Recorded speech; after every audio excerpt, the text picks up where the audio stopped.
시작. 사환들아, 범사에 두려워함으로 주인들에게 순복하되 선하고 관용하는 자들에게만 아니라 또한 까다로운 자들에게도 그리하라. 애매히 고난을 받아도 하나님을 생각함으로 슬픔을 참으면 이는 아름다우나 죄가 있어 매를 맞고 참으면 무슨 칭찬이 있으리요. 오직 선을 행함으로 고난을 받고 참으면 이는 하나님 앞에 아름다우니라. 이를 위하여 너희가 부르심을 입었으니 그리스도도 너희를 위하여 고난을 받으사 너희에게 본을 끼쳐 그 자취를 따라오게 하셨느니라. 저는 죄를 범치 아니하시고 그 입에 괴사도 없으시며 욕을 받으시되 대신 욕하지 아니하시고 고난을 받으시되 위협하지 아니하시고 오직 공의로 심판하시는 자에게 부탁하시며 친히 나무에 달려 그 몸으로 우리 죄를 담당하셨으니 이는 우리로 죄에 대하여 죽고 의에 대하여 살게 하려 하심이라. 저가 채찍에 맞음으로 너희는 나음을 얻었나니 너희가 전에는 양과 같이 길을 잃었더니 이제는 너희 영혼의 목자와 감독 되신 이에게 돌아왔느니라. 아멘. 여러분, 억울한 일을 당하신 적이 있으신가요? 있으실 거예요. 한두 번쯤은. 또 많이 겪으신 분들도 있는데 억울하고 좀 부당한 대우를 받아본 적이 있으신 분들이 굉장히 많습니다.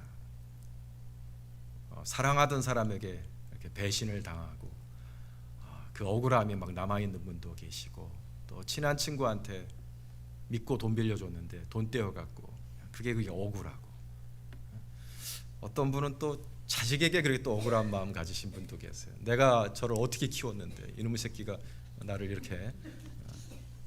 어떤 분은 가만히 이제 그 교차로에 서 있는데 뒤에서 누가 차로 박더래요.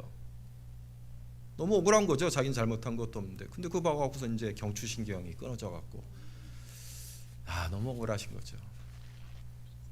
개인의 삶에도 우리가 그렇게 한두 가지 억울한 일을 겪습니다만, 나라와 민족 차원으로 억울한 고난을 당한 그런 나라들도 있어요. 아마 20세기에는 대표적인 나라가 아마 한국과 이스라엘이 아닌가 싶습니다.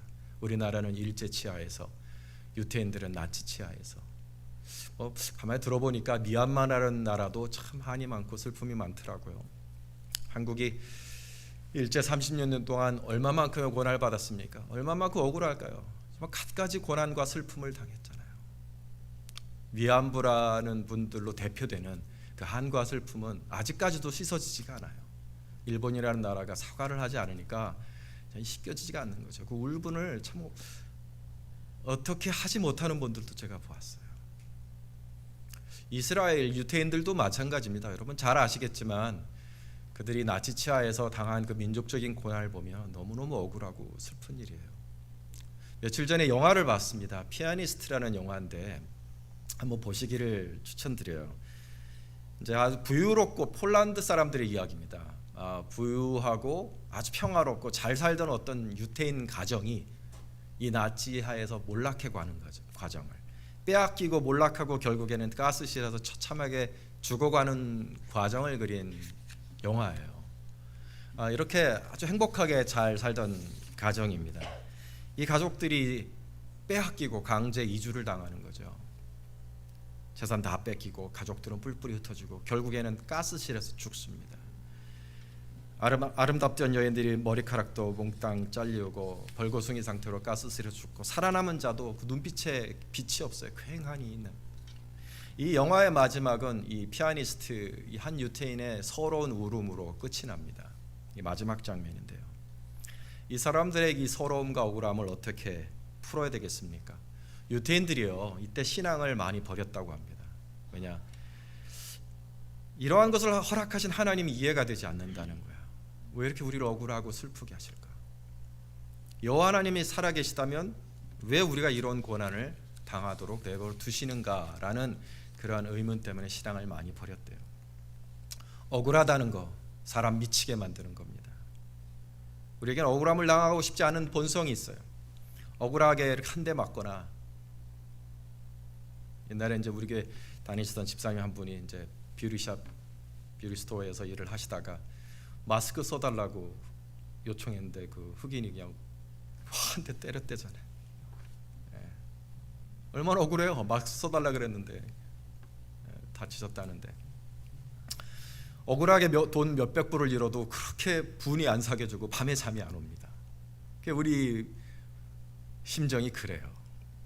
억울한 대우를 받으면 정의가 이루어지기를 우리는 굉장히 바랍니다. 뭐요?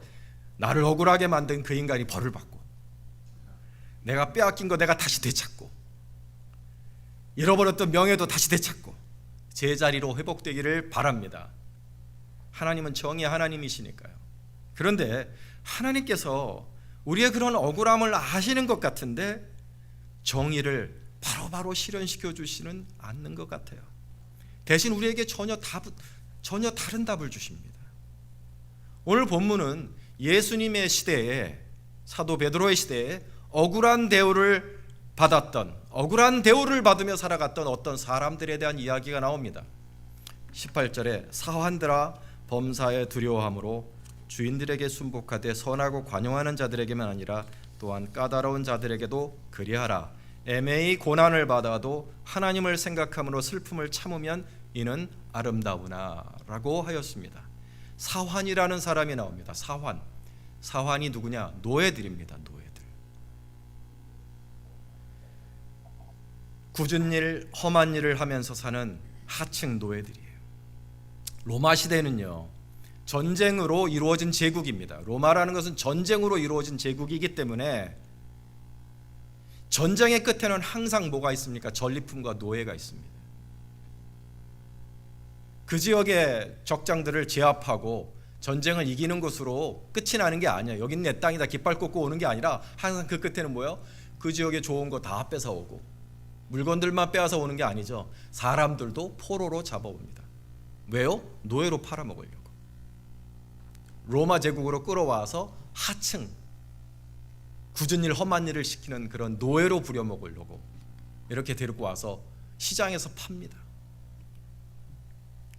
어마어마한 숫자가 이 로마의 노예로 끌려왔어요.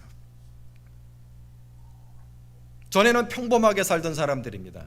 인간의 존엄과 권위를 가지고 나름 고향에서는 존엄하게 살던 그런 인간들인데 노예로 끌려와서 로마를 떠받치는 하층민들이 됩니다. 굳은 일, 험한 일은 다 하는 거죠. 당시 이 크리스찬들 중에 이 노예들이 많이 크리스찬들이 되었습니다. 왜냐? 자신들의 처한 처지가 너무 서럽고 고달픈데 예수 안에서 하나님이 약속하신 것이 뭐냐? 예수님께서 다시 오시면 이 세상이 새 하늘과 새 땅이 될 것이요 새로운 나라가 될 것이고 이런 노예와 계급 차별이 없는 평등하고 사랑과 화평만이 있는 그런 나라가 되리라는 종말론적인 복음이 예수 안에서 약속이 되어 있기 때문에 예수를 믿는 노예들이 굉장히 많았어요. 자, 베드로가 그 노예들에게 이렇게 말씀하십니다. 사환들아 범사에 두려워함으로 주인들에게 순복하되 선하고 관용하는 자들에게만 아니라 까다로운 자들에게도 그리하라. 까다로운 주인에게도 참아라. 애매히 고난을 받아도 하나님을 생각함으로 슬픔은 참으면 이는 아름답다. 선하고 좋은 주인도 있었겠지만 까다롭고 사납고 자신을 막대하는 주인도 있었을 것입니다. 그들이 당하는 일 중에는 억울하고 부당한 일들이 있었을 거예요. 이렇게 다 어떤 벽화를 보면 이렇게 주인에게 매를 맞는 노예의 그림이 이렇게 나오죠. 이 19절에 말하는 바 애매히 고난을 받아도라 그랬죠. 애매히 고난을 받아도. 이 애매히라는 말이 사실은 조금 잘못된 번역이에요. 애매히라는 말이 이제 원문로 아디코스라고 하는데 이거는 부당하게라는 뜻입니다. 불이하게, 부당하게, unfair하게. 노예들이 당하는 부당한 대우는 우리가 이미 익히 짐작을 할 수가 있습니다. 어떤 대우를 받았을까? 욕을 듣고 매질을 당하고 성적으로 착취당하고 물건 취급을 당합니다. 그래서 물건 취급을 당했기 때문에 막 죽여도 자기 재산인데 자기 재산을 처분하는 것이지 사람을 죽이는 게 아니었거든요. 그러면 노예들에게 어떤 감정이 들까요? 그들도 사람 아닙니까? 그들도 우리가 똑같은 인간 아닙니까? 얼마나 슬펐을까요? 얼마나 억울했을까요? 자기 고향 땅에서는 인간의 존엄을 가지고 살았던 이들인데 얼마나 억울하고 슬펐을까요? 심한 경우에는 분노가 치밀었을 것입니다. 내 주인을 죽이고 도망갈까? 그런 때도 들었을 거예요. 이제 민족성이 좀 달라서 우리에게는 잘 이해가 안 될 거예요. 우리나라 사람들은 참고 사귀는 민족이고 술로 푸는 민족이죠. 상사가 보스가 부당하게 되면 어떻게 해요? 술로 풀고 폭탄주 마시고. 이제 그런 얘기를 멕시코 사람들에게 하면 이해를 못 한대요. 멕시코 사람들은 그렇게 푸는 우리나라의 그 방식을 이해를 못 하고 왜 그렇게 풀어? 쏘면 되지. 민족성이 다른 거예요. 로마에서 노예들의 반란이 심심치 않게 일어났습니다. 그 중에서 가장 큰 규모로 일어났던 것이 우리가 잘 아는 스파르타쿠스의 반란이죠. 스파르타쿠스라는 검투사 노예가 정말 부당한 그런 노예 대우를 참다 못해서 거의 10만 명이나 되는 노예들을 결국 이제 불어나는 거겠죠. 처음에는 이제 몇십 명이 시작했겠지만 로마와 전쟁을 일으키는데 자칫하면 로마가 무너질 만큼의 그런 전쟁을 일으켰어요. 수십 년에 걸쳐서 이 노예들의 반란이 있다가 결국에는 제압을 당하고 진압을 당하고. 왜 이 말씀드리냐면 이때 마지막까지 남았던 이 포로로 잡힌 노예들을 결국 로마가 어떻게 처리하냐면 십자가에 달아서 죽여버립니다. 로마로 들어가는 아피가도 이 가도에 3,000명을 잡아갖고 3,000개의 십자가를 이렇게 매달아서 이렇게 비극적으로 끝났습니다. 이런 시대였던 거예요. 베드로 사도가 이 말씀을 주신 시대의 배경이 이랬던 것입니다. 오늘 사도 베드로는 크리스찬 노예들에게 너희는 참으라, 하나님을 생각함으로 참으라 그랬죠. 참아라. 애매히 고난을 받아도 하나님을 생각함으로 슬픔을 참으면 이는 아름다우나 죄가 있어 매를 맞고 참으면 무슨 칭찬이 있으리요? 선을 행함으로 고난을 받고 참으면 이는 하나님 앞에 아름다우니라. 하나님을 생각하며 참으면 아름답다 하셨습니다. 여러분, 하나님을 생각하며 참는다는 게 뭘까요? 하나님을 생각하며 참는다는 게 뭐길래 아름다운 걸까요? 하나님의 아들 예수께서 친히 너무나 억울한 고난을 당하셨다는 것을 기억하라는 말씀입니다. 이를 위하여 너희가 부르심을 입었으니 그리스도도 너희를 위하여 억울한 고난을 받으사 너희에게 본을 끼쳐서 모범을 끼쳐서 그 자취를 따라오게 하려 하셨느니라. 예수님께서 억울한 고난을 당하셨은 것을 생각하고 그 뒤를 따라 살아라 이것입니다. 치받고 총 쏘고 이렇게 하지 말고. 예수님께서 여러분 얼마나 억울한 고난을 당하셨는지 여러분 아십니까? 그걸 생각해야 돼요. 우리 예수님께서 십자가에서 억울하게 돌아가셨다는 것은 압니다만 그 예수님의 심정 그리고 그것을 지켜보셨던 하나님 아버지의 심정을 생각해 볼 필요가 있어요. 예수님이 잡혀가시던 날 밤의 이야기입니다. 예수님 어떻게 잡혀가셨는지 아세요? 산헤드린 공회가 예수님을 잡아왔죠. 가룟 유다의 밀고로 예수님을 잡아오고 나서 거짓 증인들을 세워서 예수님을 어떻게 하든지 사형을 받게 하려고 잔꾀를 부립니다. 대제사장들과 온 공회가 예수를 죽이려고 그를 칠 증거를 찾되 얻지 못하니. 왜? 잘못한 일이 없으시거든요. 잘못한 일이 없으세요 예수님은. 그래서 어떻게 해요? 가짜 증인들을 매수합니다. 예수를 쳐서 거짓 증언하는 자가 많으나 그 증언이 서로 일치하지 못함이라. 어떤 사람들이 일어나 예수를 쳐서 거짓 증언하여 이르되 우리가 그의 말을 들으니 손으로 지은 이 성전을 내가 헐고 손으로 짓지 아니한 다른 성전을 사흘 동안에 지으리라 하되 그 증언도 서로 일치하지 않더라. 거짓 증인들을 세웠는데 그 증언 서로 말이 맞지도 않아요. 대제사장이 가운데 일어서서 예수에게 물어 이르되 너는 아무 대답도 없느냐? 이 사람들이 너를 치는 증거가 어떠하냐 하되 침묵하고 아무 대답도 아니하시거늘 대제사장이 다시 물어 이르되 보세요. 내가 찬송받을 이의 아들 그리스도냐? 그리스도에게 네가 그리스도냐 묻습니다. 아유 크라이스트? 내가 찬송받을 이의 아들 그리스도냐? 그리스도에게 그리스도냐고 묻습니다. 예수께서 이르실 때 내가 그니라. 인자가 권능자의 우편에 앉은 것과, 인자는 자기를 말씀하신 것, 내가 권능자 하나님의 우편에 앉은 것과 하늘 구름을 타고 오는 것을 너희가 보게 되리라. 아니 대제사장이 자기 옷을 찢으며 이르되 우리가 어찌 더 증인을 요구하려? 신성 모독하는 말을 너희가 들었도다. 너희는 어떻게 생각하느냐 하니 그들이 다 예수를 사형에 해당한 자로 정죄하고, 어떤 사람은 그에게 침을 뱉으며 그의 얼굴을 주먹으로 치며 이르되 선지자 노릇을 하라. 자기의 창조주를 주먹으로 칩니다. 침을 뱉고. 하인들은 손바닥으로 따개를 칩니다. 하인들이. 여기에 관여한 사람들을 보세요. 병졸들만 예수님을 채찍질한 게 아니에요. 그냥 아무 사람이나 와서 침을 뱉고 주먹으로 얼굴을 치고 하인들은 따귀를 때리고 온갖 줄 수 있는 모욕을 다 줍니다. 왜요? 그리스도가 자신을 그리스도라고 하셨는데. 단지 그 이유 하나 때문입니다. 내가 그리스도다. 내가 그리스도냐? 내가 그리스도다. 그걸 가지고 신성모독이라고 예수님을 린치합니다. 그러고도 분이 차지 않은 거예요. 이 인간들이. 그러고도 분이 차지 않아서 그렇게 예수님을 모욕하고 때리고 거짓 정죄하여도 그래도 성이 차지 않은 거예요. 성이 차려면 어떻게 해요? 죽여버려야 되는 거예요. 죽여버리고 싶은 거예요. 예수님을, 이 그리스도를. 자기들에게는 사형을 줄 방법이 없었어요. 로마가 지배하고 있었기 때문에 사람을 사형에 언도할 수 있는 방법, 사형을 엑서큐션 할 수 있는 그 방법은 로마만 가지고 있었습니다. 그래서 예수님을 로마 총독 빌라도에게로 보냅니다. 로마 요한복음 18장을 보시면 저희가 예수를 가야바 대제사장 에로부터 관정으로 끌고 가니, 빌라도가 있는 관정으로 끌고 간 겁니다.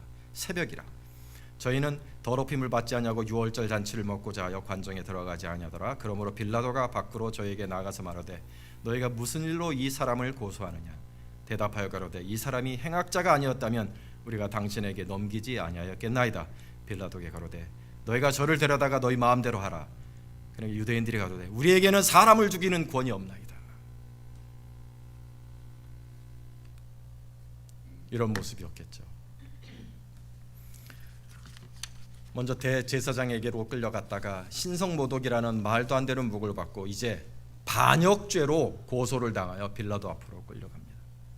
빌라도가 너희 법대로 재판하라. 그러니까 우리에게는 죽이는 권한이 없다. 죽이고 싶은데 우리에겐 죽일 권한이 없으니까 이 사람을 반역죄로 처단해 달라. 그렇게 유대인들이 요구하는 것입니다. 하지만 빌라도는 예수님에게서 아무런 죄를 찾을 수가 없었습니다. 저가 반역한 적이 없기 때문입니다. 빌라도가 다시 유대인들에게 나가서 이르되 나는 그에게서 아무 죄도 찾지 못하였노라. 빌라도가 다시 밖에 나가서 말하되 거듭거듭 말합니다. 이 사람을 데리고 너에게 나오니 내가 그에게서 아무 죄도 찾지 못한 것을 너희로 알게 하려 함이라. 거듭거듭 이 사람은 아무 죄가 없다. 그랬더니 사람들이 외칩니다. 소리를 칩니다. 유대인들이 소리질러 가로되 이 사람을 놓으면 가이사의 충신이 아니니이다. 무릇 자기를 왕이라 하는 자는 가이사를 반역하는 것이니이다. 십자가에 못 박으라. 십자가에 못 박으소서. 하니 결국 빌라도가 이 군중의 위력을 이기지 못하고 죄 하나 없는 분을, 아무 죄도 없는 분을 반역죄로 십자가형에 처합니다. 예수님이 얼마나 억울하셨을까요, 여러분? 예수님이 심정을 한번 생각해 보십시오. 무슨 잘못하셨습니까, 예수님이?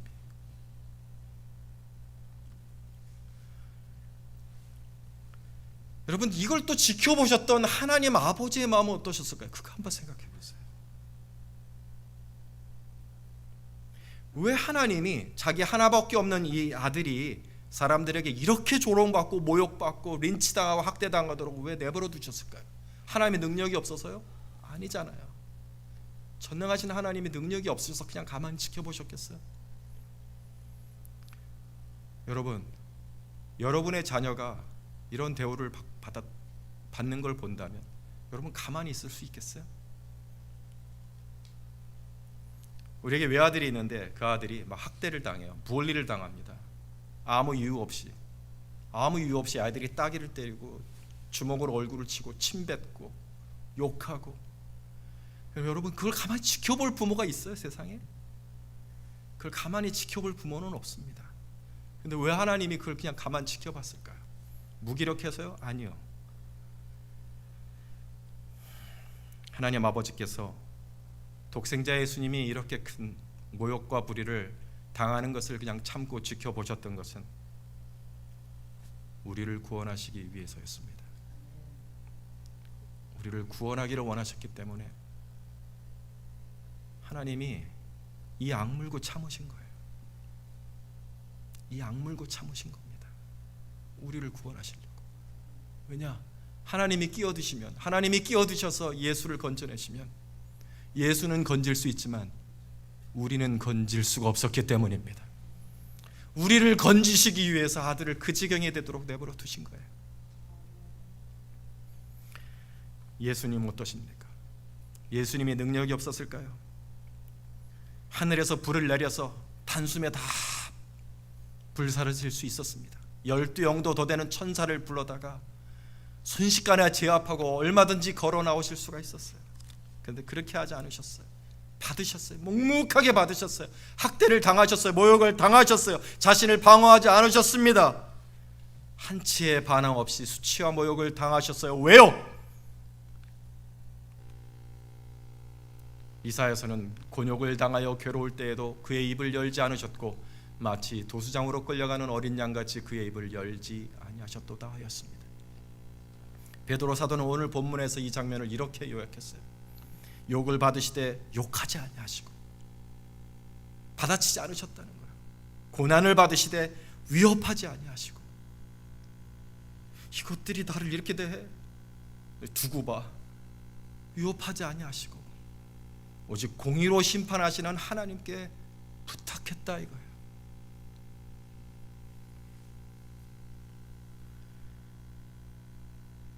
주님께서 이러한 모욕과 악행과 부당함을 그냥 참으신 것은 저가 이 곤경과 이 불의를 벗어날 힘이 없어서가 아니라 저와 여러분을 구원하기 위해서입니다.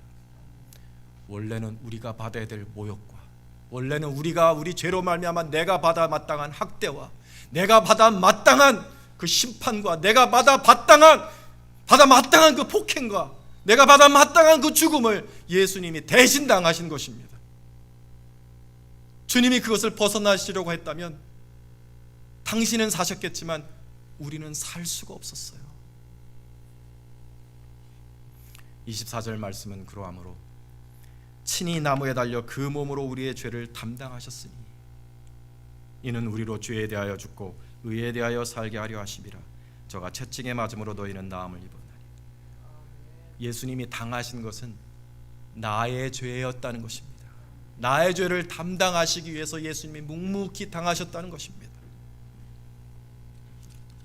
주님은 모든 억울함을 공의로 심판하시는 하나님께 부탁하고 그 억울한 고난을 그냥 당하셨습니다. 하나님, 나는 아무런 죄가 없습니다.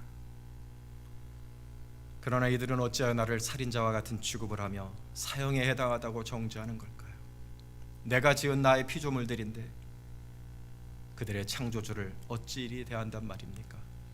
그러나 하나님, 나의 억울함과 슬픔을 하나님께 맡기며 저는 이 묵묵히 대속의 길을 갑니다. 하나님이 신원하여 주실 날이 올 줄로 믿습니다. 여러분, 예수님만큼 억울하고 부당한 대우를 당한 사람이 있을까요? 없을 것입니다. 그분이 자신에게 임한 그 불행을 어떤 마음으로 받아들이셨는지를 생각하며 오늘 내가 당하는 억울한 고난을 참으면 이는 하나님 앞에 아름답다 하셨습니다. 이런 설교를 들으면 이런 의문이 드실 거예요. 그럼 목사님, 호구가 되라는 말씀입니까? 그냥 억울하게 막 치는 대로 당하고 뭐 그렇게 살는 호객님이 되시라는 거예요. 그런 마음이 드실 겁니다. 자구하지 말라는 뜻은 아닙니다. 방어하지 말라는 뜻은 아니에요. 할 수 있는 노력을 하지 말라는 뜻은 아닙니다. 오늘 말씀은 그럼에도 불구하고 우리가 어쩔 수 없이 당했을 때 궁극적으로 우리가 어떤 마음을 품어야 하는지를 말씀해 주시는 것입니다. 오늘 목사님이 신문에 쓰신 칼럼을 보았는데 고소를 당하신 거예요. 너무 억울한 고소를 당하셨대요. 2년 동안 법정 싸움으로 변호사비대로 날리고 신경쇠약에 걸리고 가정은 파탄 지경이고 철야 기도를 1년을 했는데도 풀리지가 않더래요. 너무 억울하고 슬퍼서 어느 날 이제 교회에서 밤을 새서 기도하시는데 새벽에 비몽사몽간에 눈을 떴는데 예수님이 이 십자가에 달려 계시더래요. 예수님, 저 정말 억울해요. 예수님, 이제 안 보이시던 분이 나타났으니까 막 이제 하소연을 털어놓은 거죠. 예수님, 제가 뭘 잘못해서 이렇게 고소당하고 가정은 파탄지경이고 제발 저 너무 억울합니다. 주님, 정의를 좀 이뤄주세요. 나를 그렇게 무고한 그 김모 목사 좀 벌 좀 받게 해주세요. 예수님이 그러시더래요.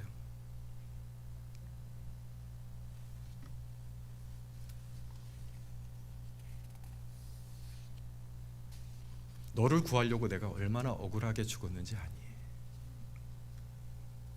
내 죄를 위해 내가 얼만큼 억울하게 죽었는지 너는 아니? 그러시더래요. 한 번도 생각해 보지를 않았던 거죠. 그저 그 죽일 놈, 당한 나에 대한 피해의식과 그 죽일 놈에 대한 분노만 생각하고 있었지, 이러한 나를, 이러한 죄인들을 구원하시기 위해 얼마나 억울하게 주님이 당하셨는지를 한 번도 생각해 보지 않았다는 것을 깨달았던 것입니다. 주님을 생각하고 나니까 억울한 마음이 풀리더래요. 주님이 사실은 나보다 더 크게 당하셨구나. 제가 한국에 잠깐 3년 동안 사역을 했습니다. 그 3년 동안 교회 안에서 그 교회 안에 있던 분들로부터 고소를 23개를 당했어요. 고소를 위한 고소입니다. 근거가 없는 고소. 그냥 저를 괴롭히려는 거죠. 변호사비 쓰라고, 나가 떨어지다. 실제로 교회가 소송을 당하면 장로님들, 공직기에 계신 장로님들이 몸을 사리게 됩니다. 왜냐하면 고소를 당하면 평점이 낮아지니까 제 편을 안 들게 되기 시작하는 거죠. 맨날 경찰서 불려다니고 결국 기소되는 것도 없어요. 그냥 고소일 뿐이에요. 다 그냥 무혐의 판정, 얼마나 억울하든지요. 그때 이렇게 제가 하소연했던 것 같아요. 언제나 주님, 억울해요. 저는 너무 원통해요. 왜 이렇게 나를 괴롭히는지 모르겠어요. 저 나쁜 놈, 나를 저렇게 억울하게 만든 저놈 좀 벌해주세요. 혼내주세요. 난 부당하게 당하게. 주님, 그냥 한번 치받고 끝낼까요? 그냥 저놈 인생도 끝나고 그냥 나도 끝나고 그럴까요? 그런 마음이 들더라니까요. 우리의 기도는 늘 이렇습니다. 근데 주님께서 주시는 답은 사실은 이해하기가 어려워요. 주님의 답은 이겁니다. 너를 구원하기 위해 내가 얼마나 억울하게 죽임을 당했는지 생각해 보아니, 내가 이렇게 억울하게 당하지 않았더라면 내가 너를 구원할 수 있었을까? 너는 이해할 수 없겠지만 너의 억울함과 그 부당한 고난 속에 하나님의 선한 계획이 숨어 있을 수 있다는 것, 그것을 믿고 나에게 맡길 수 없겠니? 저는 오늘 이 말씀이 그렇게 들렸습니다. 억울한 피해를 당한 사람을 죽이는 것은 그 피해 자체가 아니에요. 그 피해를 당했다는 피해 의식이 나를 죽이는 거지. 피해 자체가 아니라 내가 당했다는 그 피해 의식, 감히 나를 건드렸다는 그 피해 의식, 그게 분노와 살의를 만들어내는데 사실은 그게 나를 죽이는 거예요. 피해 자체보다도.